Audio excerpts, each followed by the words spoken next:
Hey guys, so I'm back here with another video, and today we're taking a look at Agatha, who has just recently gotten a lot of buffs actually, and now she is looking even stronger than she was before, so quite interesting to see what she can do.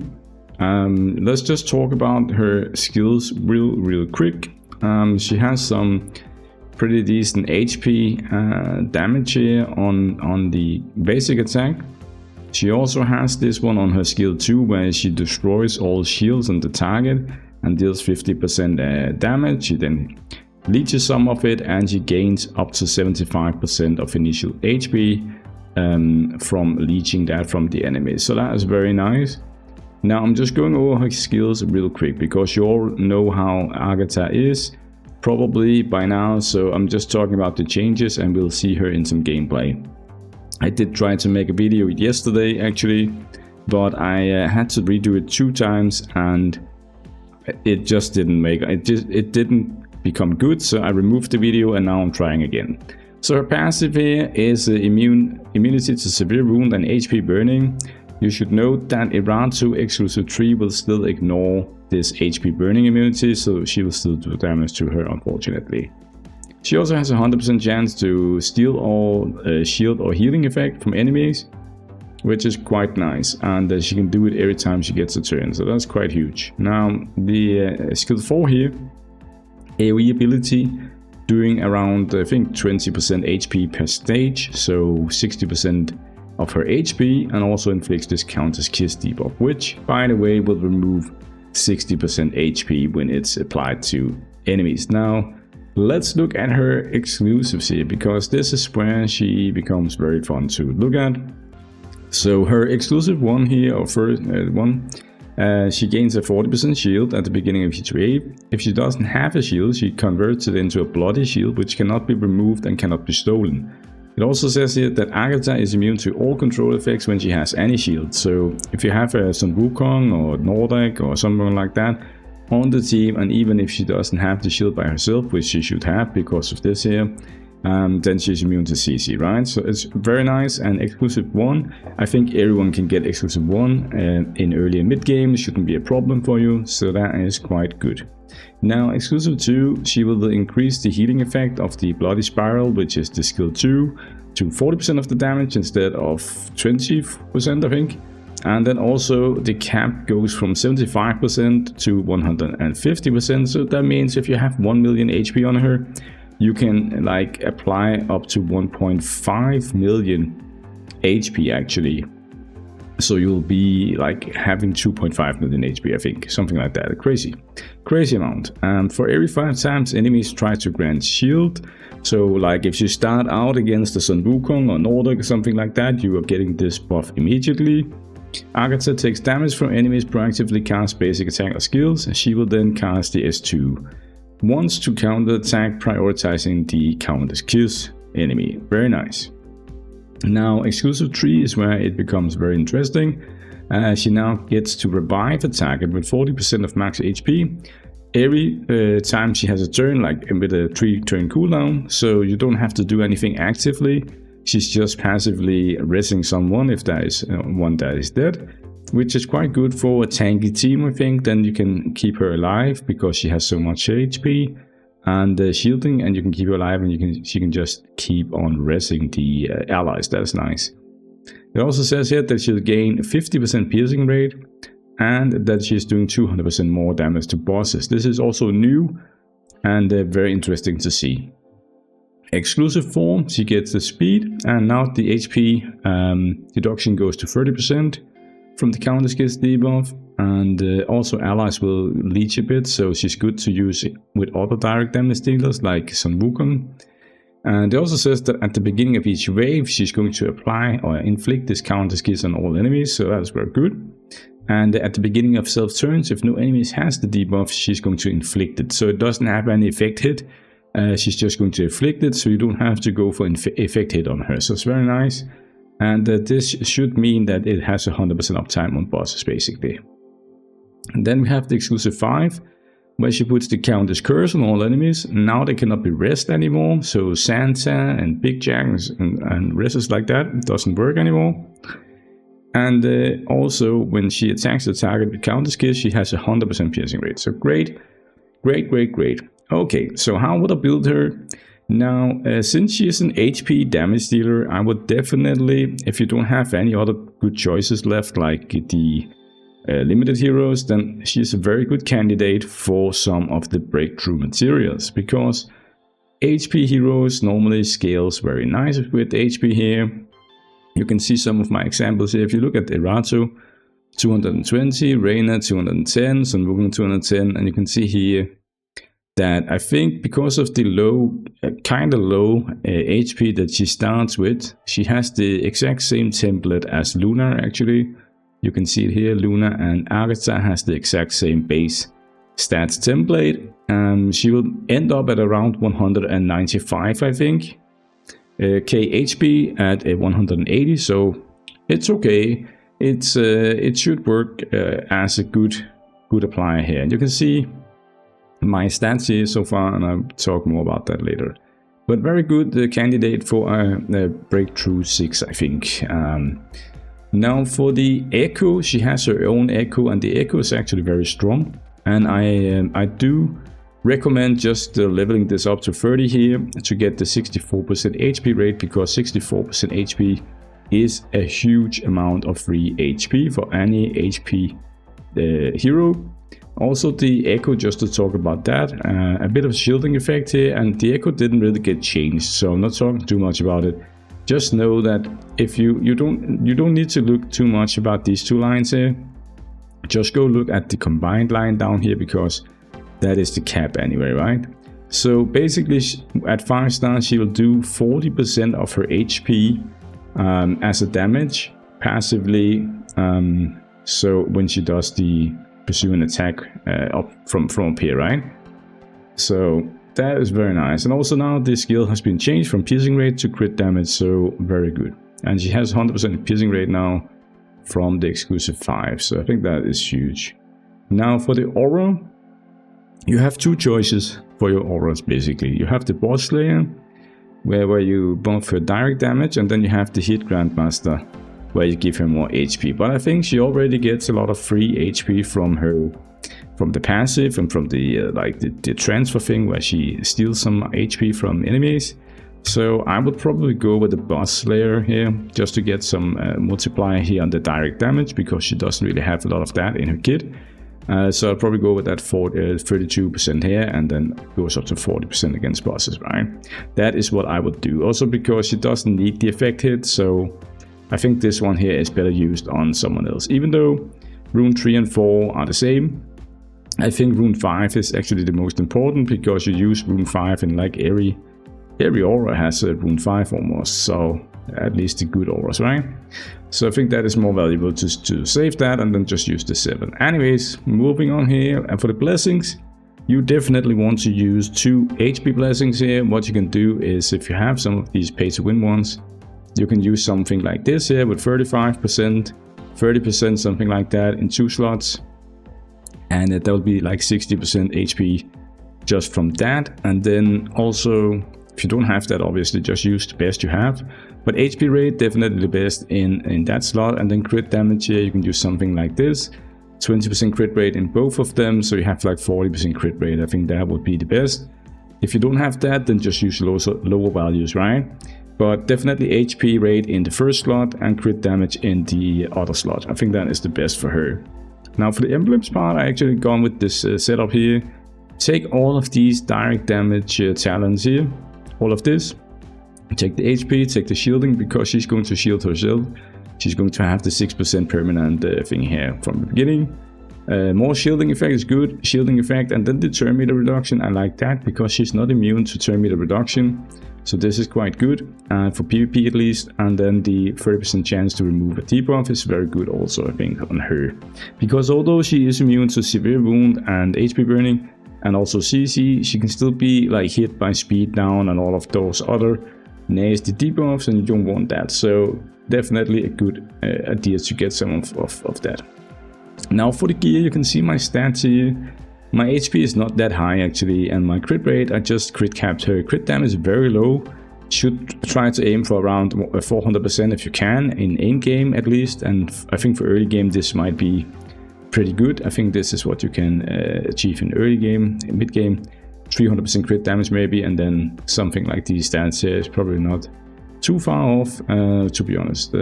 But here you can see that I don't have a lot of speed, but that is mainly because I didn't really do much about her gear yet. You can see I can get this one here, I could easily do it mythic. And you know what, let's just do it here on the video here, so see what we hit. We hit the attack rate stat, which is the only one I didn't want to hit, and that is why I was holding off on doing these boots here in the first place, because they had the attack rate. But it is what it is, and sometimes the game just hates you. And but now we got the speed at least, and we did it on video, so you can see how this goes. But I would have preferred to hit the crit rate or the HP rate, obviously, or even the flat HP would have been a lot better than the attack rate. But yeah, it is what it is. But you can also see we have other items that we can do the same with. This one here also rolled pretty good actually here. You don't want to hit the mastery, you just want to hit HP, crit or speed. And for the sake of the video, let's just do it. Why not? Okay, so we hit the speed one on that one, so that was okay, I think. Pretty decent, I guess. So pretty good piece here for her. Could have hit the crit rate instead of the mastery, that would have been better. But yeah, it is how you want to go about it. And I also put a half devour and then this set here just to give her a bit of speed, some free crit damage and some direct damage. I like this, and also this one had a lot of HP. I thought that was pretty good. This one also a lot of HP, but you can clearly see that they don't have any speed stats on these two pieces here, so you can definitely easily find some better pieces. Also down here, don't have any speed stat actually, so that's already 3 items here without speed on it. In endgame you want speed on everything, but yeah, it is what it is. We're just building her for the video, I guess. And here, if we could get more crit rate here, I would definitely change this one to crit damage. Crit damage would be better than a crit rate one, but for now I have to use this crit rate one. Also here, I don't really have anything. I tried to farm a bit yesterday here just to get a few with some speed, because this faction here for some reason is lacking it, and I managed to get this one, I can see. So let's see what we can get here. Actually, it's okay, I think, actually, this one. Let's see here. So this one will give me almost the same crit rate. Crit damage is good. Attack, this is a lot better. Yes, this is a lot better. And I think we should just go ahead and do like this here. Let's see what hits. Crit rate, okay, so that is actually pretty good. Obviously, could have had some HP rate, that would have been better, but we'll have to take what we can get sometimes. And I think that one turned out decent anyway. So let's just see here. Yeah, so now we are 7% above the crit cap. Obviously, I would probably change something here. Not right now because we are on the video. But yeah, you can see it could actually be something like this one here. How much do we have? 7.4. So I could actually change this one here. If I can find one with maybe speed and more an HP speed and still crit damage or something like that, I could do that. Or even change one here if I can find a crit damage one with crit rate of about 15%. That would be the same, right? So could do something like that. That could be interesting. Or even change some items here. Maybe this item here or whatever. These items here I think is okay. Still kind of sad about the boots here. That would have been nice to hit the HP rate, but yeah, it is what it is. So anyways, let's look at the stats here. How are they looking now? And you can clearly see here I have around 900k HP. And obviously now for the video I'm just going to test her before I actually figure out if I want to spend all of my resources on her. And we also have an Easter limited hero coming soon, so I probably don't want to spend all my echo things here in case I need to level that echo thing up, right? But definitely you want to go with this one here.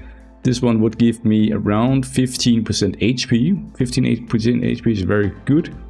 And also the breakthrough here would also, like, this adds up. So even if you're just adding 20k or 25k to this stats here, when you have, like, let's say you have maybe 400% or 300% from gear and other sources like passives and stuff, it just adds up. So it might be 100k or something like that in HP for free, which is quite huge. Also, you have to remember that, yeah, so I was going to say that you have to remember that you need to level this up also, but I just did it on video, so don't worry about that. But yeah, that could be nice. So definitely 15% HP there.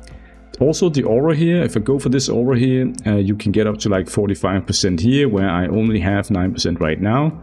Or even if you just stop it at 20, you still get 30% HP. So that's still like 21% just from changing it and getting it to 20 here. So 15 plus 21, already pretty huge. And then the breakthrough would be huge. And then obviously the 2 times 30% HP here will also be huge. So I think I could probably go to like 1.1 million HP or something like that on her.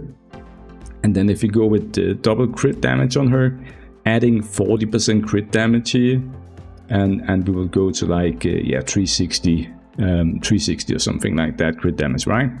So that could be very nice actually. 360 and then 1.1 here. Then I think she will be pretty decent actually in her gear. But anyways, let's try her out, guys. Let's try her, see what she can do. Let's see what she can do. Let's pop her into some PvE stuff first, and then we'll try and do it PvP.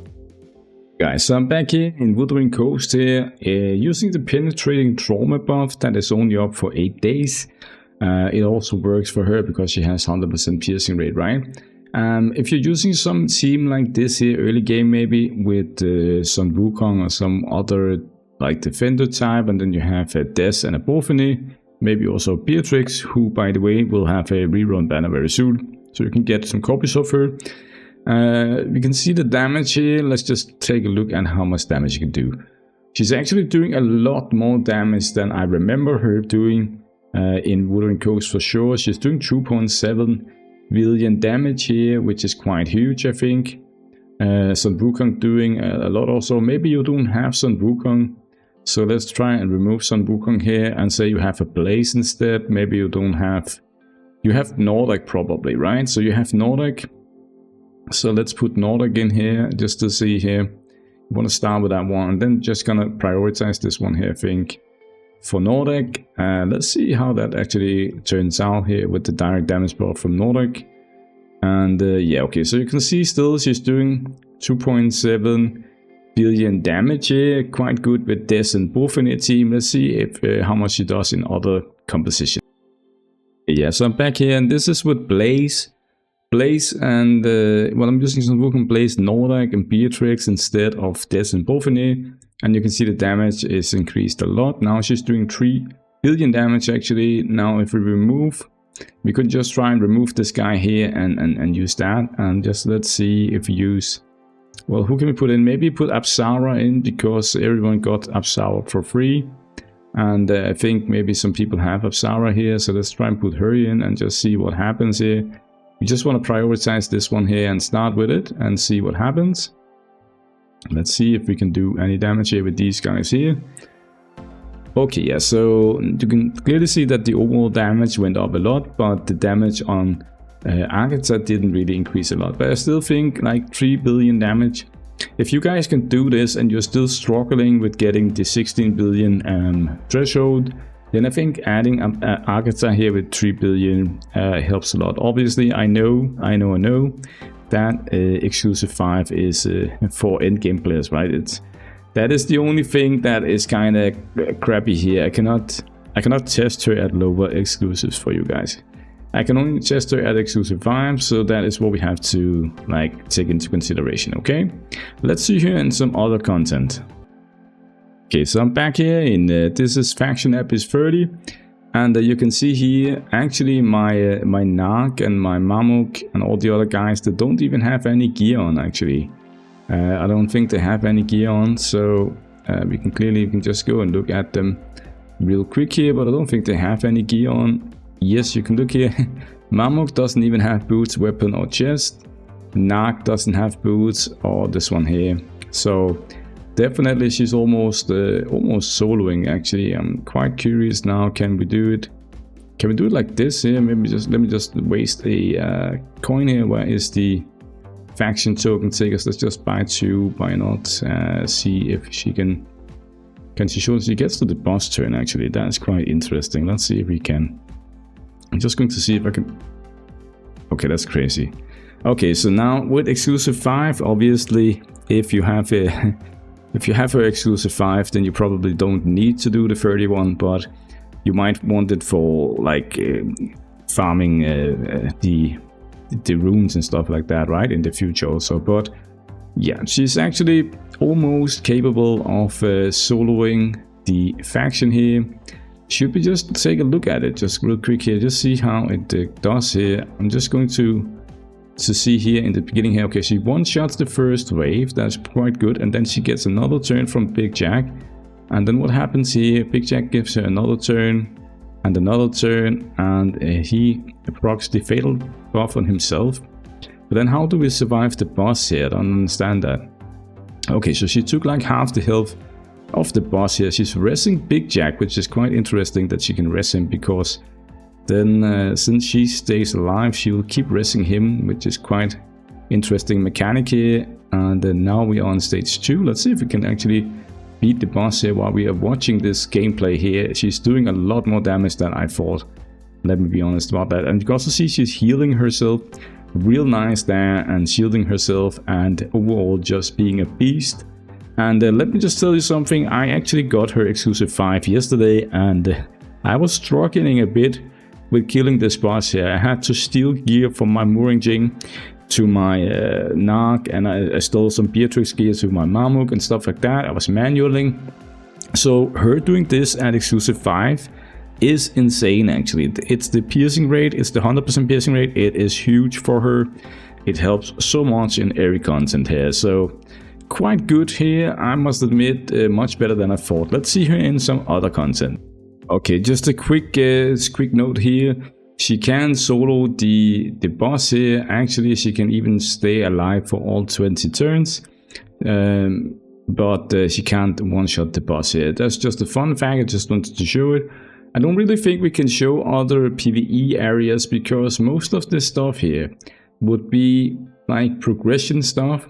But if you already have her at exclusive 5, I feel if you have all of these factions maxed here, you're probably not at a point where it would be relevant to show you if she can do like a Mark Tower by herself, right? Because she will be able to do that even without the pet here. I'm pretty sure of that, yeah. So that wouldn't really make any sense, because it doesn't really matter at this point for you guys. So I think, and the same with, I think, Dungeons 40. If you are struggling with Dungeon 40, then I don't think you have all of these here done. So I think we need to focus on endgame for Agatha here in the rest of the video. So I'm going to show you some PvP gameplay. So I'm back here. I found this team here in the classic arena because it's Monday, so thought it could be funny to try and see what this team can do. I just want to see what Agatha can do, if she can do any damage here. I've just put in some kind of tanky team here. I would obviously use some other heroes.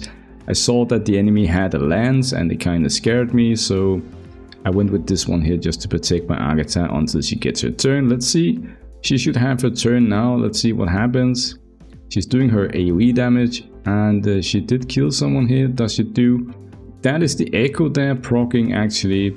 So after she has attacked, then she will do the echo proc also. And we can see here in the damage done that she did a lot of damage actually. It was quite good. And let's just see if we can find another hero here. There is one more here with a lance, and you can see here he's using some kind of speed setup here when he tries to cleave his enemies down. So let's see if we can survive the initial burst. And let's just see what happens here. We are buffing up a bit here, and let's see. I almost took half the HP of the Sun Wukong there with her, and let's see. You can see people are getting low on HP here. Okay, yeah, she didn't really get to do a lot of damage there because Sun Wukong, I think, killed most of the team.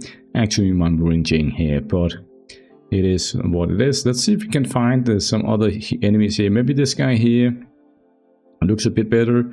Tisel, Iratu, Sun Wukong, Mooring Jing, and this one here looks actually quite strong. So I think this one would be a loss, but we should still try and do it anyways.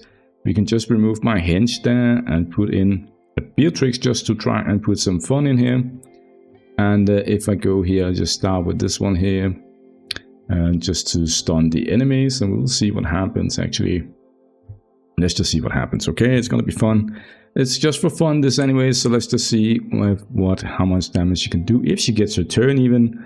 She's immune to CC though, so she should be immune to the stun from Giselle. And she was, and that's pretty good. And you can see here, that's something we need to talk about here, is that the destroy part of the skill 2 that she has. You can see on Magicraid that she doesn't only steal it or remove it or something like that. She'll actually destroy all shields. It says there in line 2, destroy all shields, and that means the unique shields from Sun Wukong will also be removed or destroyed. So that is actually pretty crazy. But let's see here if she can do any damage here. Let's see if she does any damage. She does a little bit of damage, not too much actually. But you also have to remember my stats. And you also have to remember that we have an Erato exclusive 3 on the other side, who will be kind of nullifying some of my damage, at least the first few hits. And also the Giselle Echo could also be removing some damage, right? So let's just see here, and so far it's going as we were planning. Now she actually rests the panda there, which is quite interesting. So let's just see what happens here. The Erato is kind of scary, I must admit, and it looks like she will be proccing from the panda there again, and the Sun Wukong will also proc Erato. So we're probably going to die here. Yeah, we did die there, but that was expected, I think. But let's look at the damage done here. Let's look at the damage done. You can see here that she do a lot of damage, and that is quite nice. But I don't really like to lose games here, so what we're gonna do here is make a team with her in it that can beat this team here, and just to get the win, okay? Okay, so I'm back here and I put in my own Giselle here, and now we should win the game because Giselle versus Giselle is a bit more fair than what we had before. Okay, so I just removed my Beatrix, put in my Giselle, and I should be able to win the game now, but we'll see what happens. Okay, let's see. So what will be interesting to see is you can see that she removed the entire shield of the Erato, and obviously I think maybe you can even use Agatha. Well, on manual, if you just want to like remove someone's shield and then follow up with someone like Marie, something like that, or maybe some other damage dealer you have like Melchior or whatever, and you can do that as well, I think that would be fine. But yeah, let's see what happens here. This is a very strong team. If I lose this one, I'm just going to use my Marie team and kill him. But yeah, let's see what happens here. I just want to see how much damage Agatha can do compared to the other ones, and Giselle here will help me put debuffs on the enemies and also keep them stunned and keep them CC'd so that we actually get our turns, because as you saw, my Agatha is still pretty slow, but we can make her faster. Even if we make her BT 6, then she'll also get 60 speed, so she's gonna go above 2200 speed, which I think is pretty good, okay?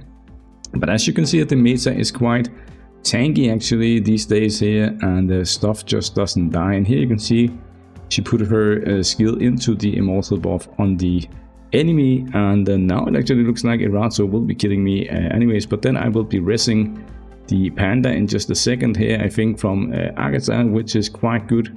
And if it could time it with a shield buff from Sun Wukong, panda could stay alive or something like that, comes there.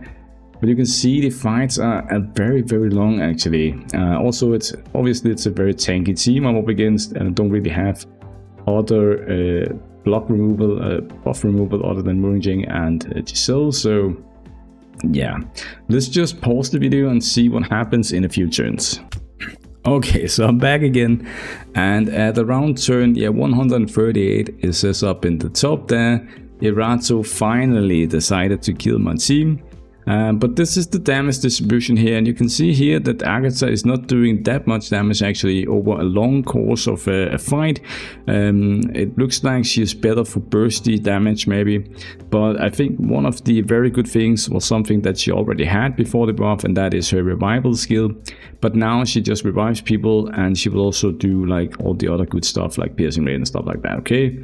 But you can clearly see here that even Magicraid is doing more damage than her. And actually the pet here is doing more damage than her. That is quite shocking, I think. But I think overall, to be honest, she could be very nice in a team 5 or team 4 or something like that. It could be very, very nice. Now, just because I don't like to lose here. Let's just kill this guy here, just for the sake of the video. And let's see what happens here. This is my normal team that I'm using, and we should be able to win this fight pretty easily in just a second here when I get my turn. So first turn I use my Arcane Gem to buff up, and then the next turn I just nuke people. And that should be possible in just a second. If I could get my turn please with my Marie, that would be nice. And here comes the boom. Let's see it. Okay, not that much boom actually. So not that much boom. But anyways, we will win this fight here. Thank you for watching this video, guys. It's been a very, very long video. I'm sorry about that.